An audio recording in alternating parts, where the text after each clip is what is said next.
Bismillahirrahmanirrahim.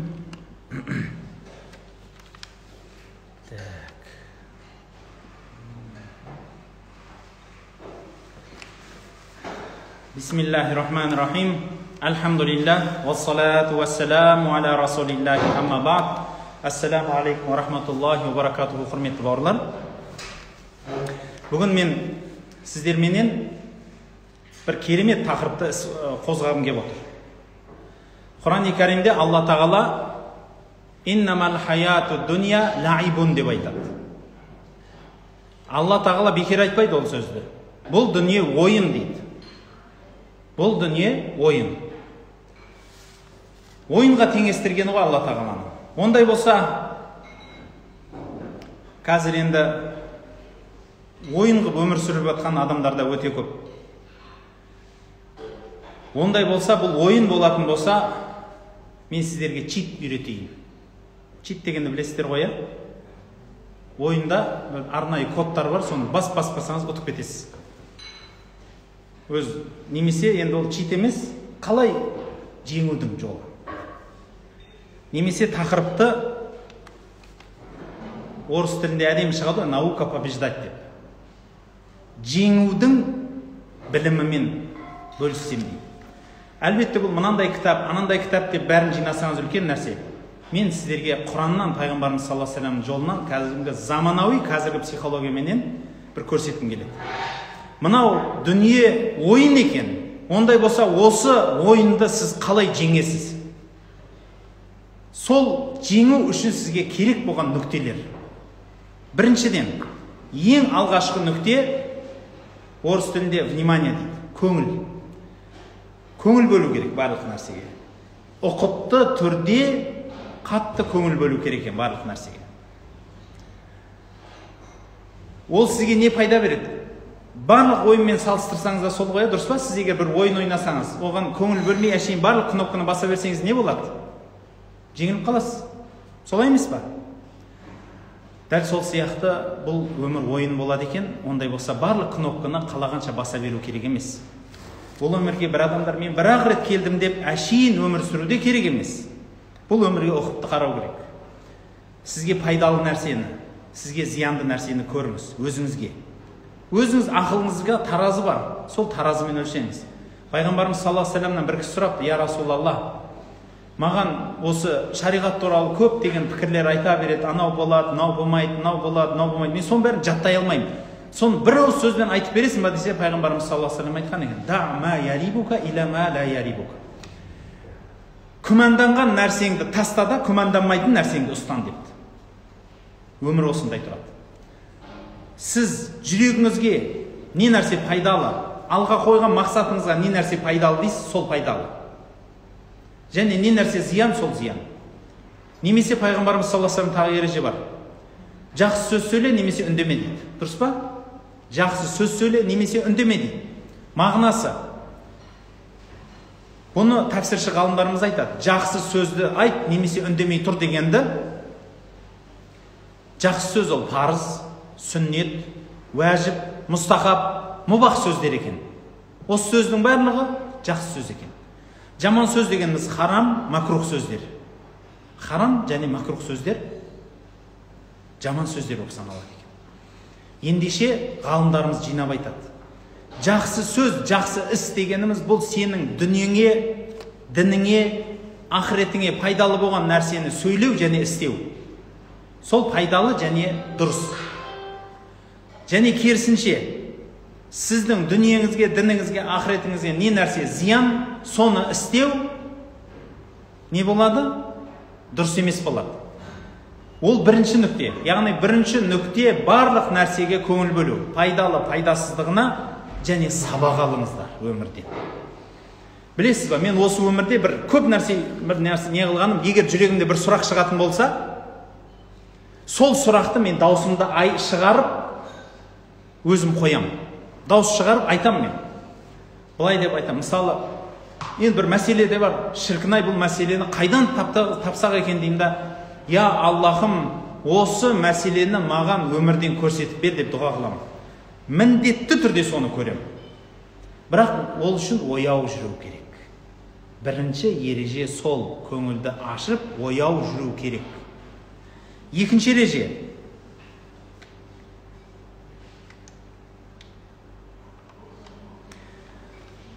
халықта сөз бар: тұрған су сасиды дейді. Дұрыс па? Мағынасын көп адам түсінеді ғой. Бір суды бір жерге қойып қойсаңыз, уақыт өтсе ол сасиды. Бұл өмір сондай ұйымдастырылған дүние. Халықта сөз бар: жатқанға жан жуымас дейді. Егер бір адам жатса, оның жаны кетіп қалады деген сөз ғой. Енді өздеріңіз, ағайын туыстарыңызда да бар шығар, пролиж деген нәрсе бар. Бір адам егер төсек тартып жатып қалса, Құдай сақтасын, ондай болмасын. Ағайын туыстарыңызда егер төсек тартып жатып қалса, онда міндетті түрде ол адамның жамбасы ойыла бастайды. Жамбасы ойыла бастайды. Әшейін төсек, күніге жұмсақ төсекте жатыр, бірақ ол ойылады. Өйткені жатқанға жан жуымайды деп баяғыда айтып кетті да халықта сөз. Ол жерден жан кетеді. Медицинада да сондай. Егер сіз бір нәрсені пайдаланбасаңыз, сол нәрсе істен шығады. Бір адам егер он эксперимент көп білген. Бір адамды түрмеге салып қараңғы жерге қойып қойса, оның көзі нашар көретін болады. Ертең жарыққа шыққанда оның көзі көрмейді. Бір адам егер бір тыныш жерге қамап қоятын болса, мүлде дыбыс шықпайтын жерге қамап тастаса, немесе құлағын бітеп қамап тастаса, сол біраз уақыттан кейін құлағын ашса да естімейтін болады. Істен шығады оны. Дәл сол сияқты, мысалы, спортта да, егер сіз темір көтеріп бір спортпен айналысып жүрсеңіз, сіздің бұлшықеттеріңіз тонусқа кіреді, жұмыс істейді. Сіз қашан спортты тастайсыз, қимылдатпайсыз, тонус қашып кетеді. Организм солай ұйымдастырылған. Алла тағала сізге, миыңызға да, бүкіл денсаулығыңызға сөйтіп беріп қойған. Бір нәрсе керек емес па, сол нәрсе тоқтайды, істен шығады. Сондықтан өмірдің ережесі: бір орында тұрма. Бір орында тұрма. Өмір деген қимыл. Өмір деген қимыл. Бауырлар, өмір қимылдау керек. Бір орында тұрмау керек. Пайғамбарымыз саллаллаху алейхи ва саллям сол үшін айтады: бір күнің екінші күнге ұқсамасын дейді. Бір күнің екінші күнге ұқсамасын. Кімде кімнің бір күні екінші күнге ұқсаса, ол банкрот деген сөз бар. Пайғамбарымыз саллаллаху алейхи ва саллям айтады: қайсы бір адамның бір күні екінші күніне ұқсайды, ол адам банкрот. Ол адам жеңіледі. Сондықтан бірінші ереже: ояу болыңыз. Екінші ереже: бір орында тұрмаңыз. Өмір деген өзен, ағып тұру керек, қимылдау керек. Күніге бір жақсылық артық жасаңыз, күніге денсаулығыңызға қараңыз, күніге білім оқыңыз, жылжыңыз, қимылдаңыз. Жатқанға жан жуымайды. Құдай берсе, алады да. Сондықтан иманымды алмасын дейсіз ба, иманды қимылдататын іс керек. Мысалы айтып жатырмын мен оны, көп айтамын. Спортта сондай нәрсе бар. Сіз қашан спортпен айналысасыз, сіздің денсаулығыңыз сол жерде тұрады. Қашан сіз сол жаттығуды тоқтатасыз, қашады. Дәл сол сияқты иманыңыз да сондай. Сіз қашан иманыңызды қайрап тұрасыз, иманыңыз тұрады. Қашан сіз иманыңызды өзімен өзін тастай саласыз, Құдай сақтасын, айырыласыз. Сондықтан не нәрсе сізге қымбат, сол нәрсені бағалаңыз, жоғалтып алмаңыз. Сол қымбат нәрсеңізді күтіңіз, бағыңыз, реттеңіз. Өмір қымбат. Өмір қымбат екен, арзан нәрсеге жұмсамаңыз. Өмір қымбат, оны арзан нәрсеге жұмсауға болмайды. Ешқашан бекершілікке күніңізді жұмсамаңыз, ертең өкінесіз. Не істеу керек? Қымбат дүниені табыңызды соған жұмсаңыз. Қазір қиналасыз, мүмкін жұмсағыңыз келмейді. Құранда айтады: «Уасбир нафсака ма'алладина». Қандай? Раббыларына дұға қылатын тақуа адамдардың жанында отыруды, жүрегіңді, нәпсіні отырғызып қой дейді. Сабыр ет соған. Сабырлы болу керексің. Сол сабырлықпенен жақсы адамдардың жанында жүруге тырыс. Оны ұнатпайтын шығарсың. Ол сабырлы адам, ол жақсы адам, мүмкін сол намазхан адам, жақсы адам, мінезі тұйық шығар, тормыз шығар, Құдай сақтасын. Сіз жек көресіз ол адамды, бірақ ол намазхан. Бірақ ол жақсы адам, ол тақуа адам, ол дұрыс адам. Ондай болса, сол адамның жанында болуға өзіңді сабыр еткіз. Бұл Алланың әмірі. Маған арақ ішкен адамдар ұнайды, маған құмарпаздар ұнайды, маған ұрылар ұнайтын шығар. Бірақ егер мен соларға қосылсам, мен жәннатымнан айырылам. Ал мен үшін менің өмірім қымбат, мен үшін екі дүнием қымбат. Онда мен не нәрсе маған қымбат, сол нәрсенен айырылмауым керек. Сондықтан өмір өзен, қимылдау керек. бірақ қайда қарай қимылдау керек? Сол қайда қарай қимылдауға үшінші ереже. План қойыңыз өмірде. Цель, мақсат қойыңыз және направление. Жүретін жағыңызды біліңіз. Міне осы нәрсе сіз үшін міндет болып керек. Өмірде сонда жеңімпаздардың ережесінің үшіншісі мақсат және жүретін жол. Ол жүретін жол, мақсат қайда? Сізге пайдалы, сізге қымбат жаққа қарай жүріңіз. Сіз үшін құнды, сіз үшін пайдалы нәрсеге қарай жүру керек. Өміріңді басқа жаққа құрту дұрыс емес. Үшінші ереже сол. Төртінші ереже. Алла тағала бұл дүниеде барлық нәрсені өлшеп берді. Адамның көзі белгілі бір нәрсеге шейін көреді, одан артықты көрмейді. Адамның құлағы белгілі бір нәрсені естеді, одан артықты не істейді? Естімейді. Адамның құлағы да, көзі де, күші де барлығы өлшенген. Бұл өмірдің барлығы өлшенген. Ондай болса сіздің күш қуатыңыз да, энергияңыз да өлшенген. Ендеше, құрметті бауырлар, күш қуат пен энергияны дұрыс жерге жұмсаңыз. Бұл жеңімпаздар ережесінің төртіншісі. Күш қуат пен энергияңызды дұрыс жерге жұмсаңыз. Пайдалы жерге, қымбат жерге, құнды жерге жұмсаңыз. Пайдасыз жерге, құнсыз жерге, арзан жерге жұмсамаңыз. Бұл сіздің өміріңіз. Ендеше, осыдан тағы бір ереже шығады. Бесінші ереже.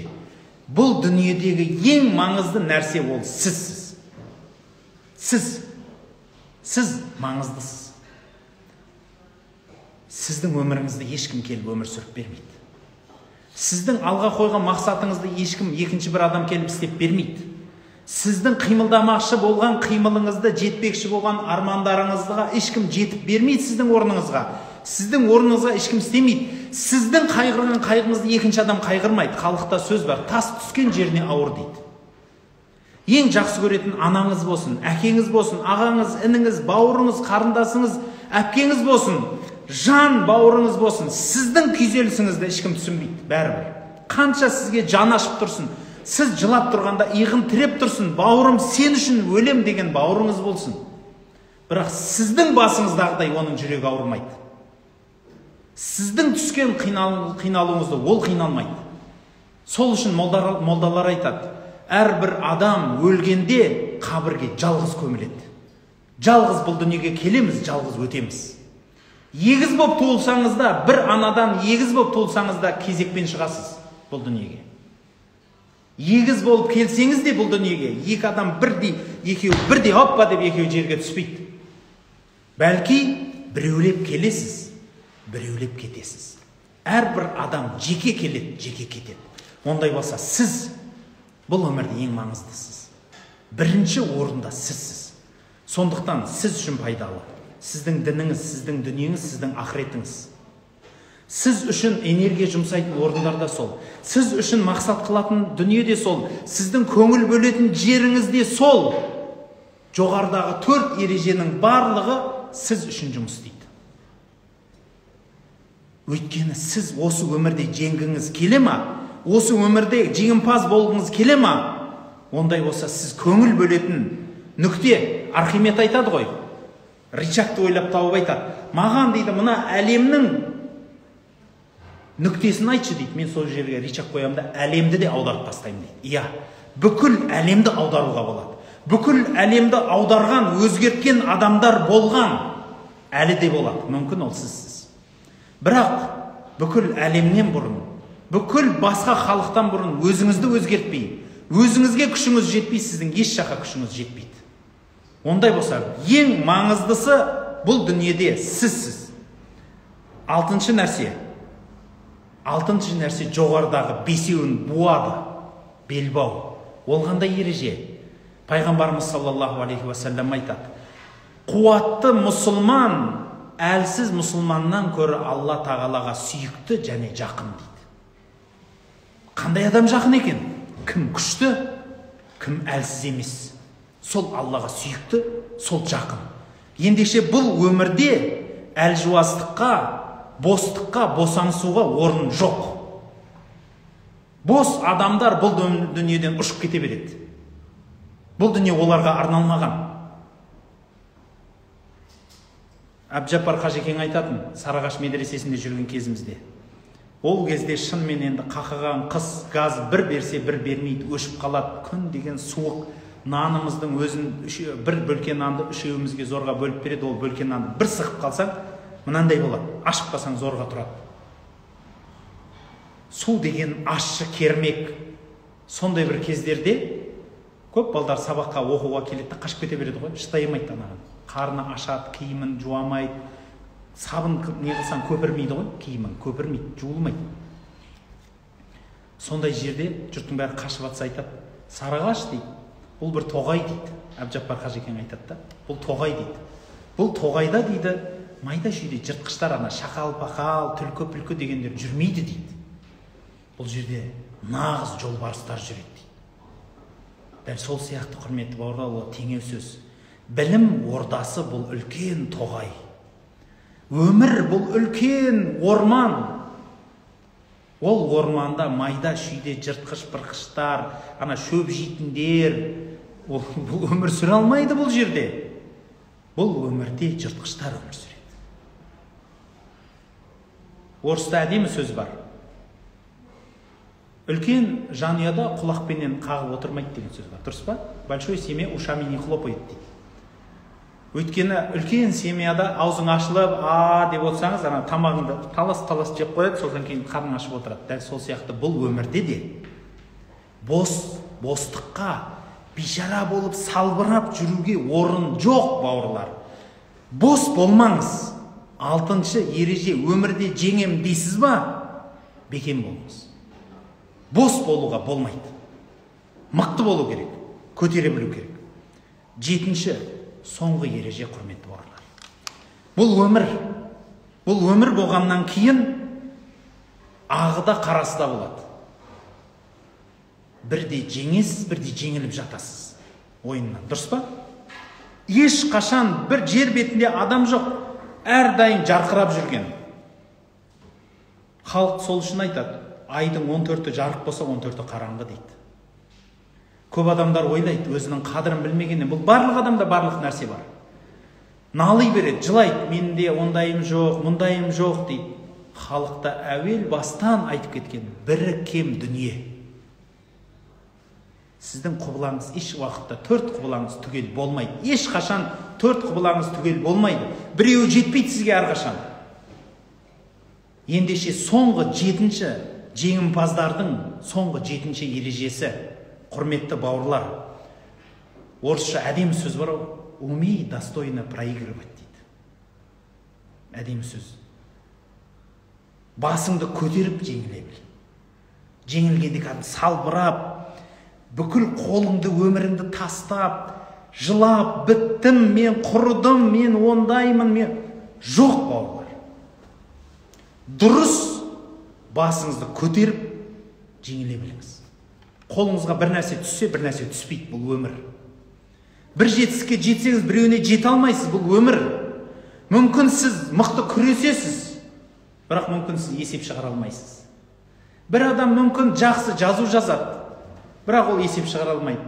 Бір адам есепке мықты, бірақ ол ақша санай алмайды. Бір адам саудаға мықты, бірақ қара жұмыс жасай алмайды. Бір адам қағазға жақсы, бірақ үйінің жұмысына қарай алмайды. Бір адам жанұясына мықты, бірақ достарына қарай алмайды. Бір адам достарымен етене жанұясына кіре алмайды. Көп қой. Бұл өмір сондай. Құдай сізге мынаны берсе, мынаны бермейді. Ананы берсе, мынаны бермейді. Ендеше 7-ші ереже, жеңімпаздардың, бұл дүниені жеңе аламын деген жеңімпаздың 7-ші ережесі, жеңіле біл. Басыңды көтеріп жеңіле біл. Қорытып айтамын, 7 түрлі ереже бар. Осы 7 ереже сізде өмірде жеңуге сізді үндейді. Осы 7 ережені ұстасаңыз, сіз әрдайым жеңесіз. Бірінші ереже — ояу жүру керек. Ұйықтамау керек, ояу жүру керек бұл өмір. Бәрін байқаңыз. Көзіңізді ашып жүріңіз. Сонда еш нәрсені өткізіп алмайсыз, барынша өткізіп алмайсыз. Және пайдалы мен пайдасызды көре білесіз. Сол үшін бірінші ереже ояу жүріңіз. Екінші ереже — бір орында тұрмаңыз. Тұрған су сасиды. Құрисыз. Даму керек. пайғамбарымыз саллаллаху алейхи вассалам айтады, кімде кімнің 2 күні манистауа яумаху фахуа мағбун, кімде кімнің 2 күні бірдей екен, ол адам ұтылады, ол адам банкрот.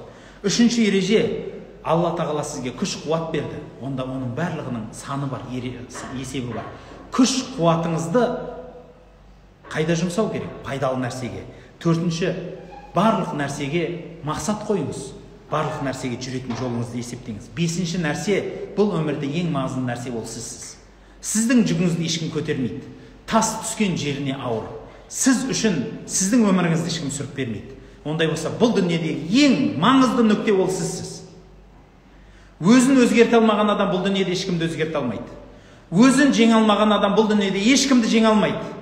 Ал бірақ біліңіздер, бұл дүниеде не бір ұлдар, не бір қыздар өткен, бүкіл әлемді аударған, бүкіл әлемді аударып орнына түсірген не бір ұлдар, не бір қыздар болды. Болам десеңіз, солардай болу керек. 6-ші ереже, бос болуға ешқандай орын жоқ, бауырлар. Бұл өмірде босаңсуға болмайды. Бұл өмірде мықты болу керек. Және 7-ші қорытынды ереже, басыңды көтеріп жеңіле біл. Барлық нәрседен сабақ алу керек. Жеңілудің де орнын білу керек, басты көтере білу керек. Бұл жеңілудің барлығы бекер нәрсе емес, сізге сабақ. Бұл өмірдегі барлық нәрсе сізге сабақ. Бүгін ақ, ертең қызыл болады, ар күні көк болады, одан кейін жасыл болады. Сондықтан, құрметті бауырлар, бұл өмірге келген екенсіз. Ондай болса, сізге керекті болған, сіздің беліңізді бекем болатын 3 сұрақты айтып кеткім келеді. Біріншіден, сіз кімсіз? Өзіңізге айнаға қарап айтыңызшы. Сен кімсің? Пәленшемін. Жақсы. Жауап айтыңыз, дауыстап айтыңыз. Содан кейін сен кім болғың келеді? Кім болғың келеді? Мен андай болғым келеді, мындай болғым келеді, мындай болғым келеді. Қойыңыз, армандарыңыз, кім болғың келеді? Айтып болдыңыз ба? Онда соны біліңіз. Енді сол адам болу үшін сен не істеуің керексің? Сол адам болу үшін сен қойған, кім боламын деген қойған адам үшін сен не істеуің керексің? Айтыңызшы. Құранда айтады, «Лән таналул бирра хатта тунфиқу мимма тухиббун». Өзің сүйетін нәрсені Аллаға бермей, сен жақсылыққа жете алмайсың. Мүмкін сен өзіңнің сүйетін уақытыңды бересің. Мүмкін өзің сүйетін бір бостандығыңды бересің, басқаны бересің. Бірақ сен неге жетесің соның арқасында? Жақсылыққа жетесің. Құран жаттау үшін не істеу керек? Құран жаттау үшін сабырлығыңды бересің, денсаулығыңды бересің, уақытыңды бересің, өміріңді бересің, көзіңнің майын бересің, миыңды аштып, деніңнің саулығын бересің. Орнына Құран аласың. Құран деген не ол? Құран деген бұл 2 дүниенің шамшырағы. 2 дүниедегі сіздің шапағатшығыңыз, сіздің досыңыз, сіздің сырласыңыз, қияметтегі сіздің абыройыңыз, 2 дүниедегі сіздің төбеңізден қорғап жүрген бұлтыңыз. Одан үлкен дүниеде нәрсе бар ма? Құрметті бауырлар, өмірдегі барлық нәрсе сіз үшін маңызды болса, онда жоғарыдағы 7 ереже бар.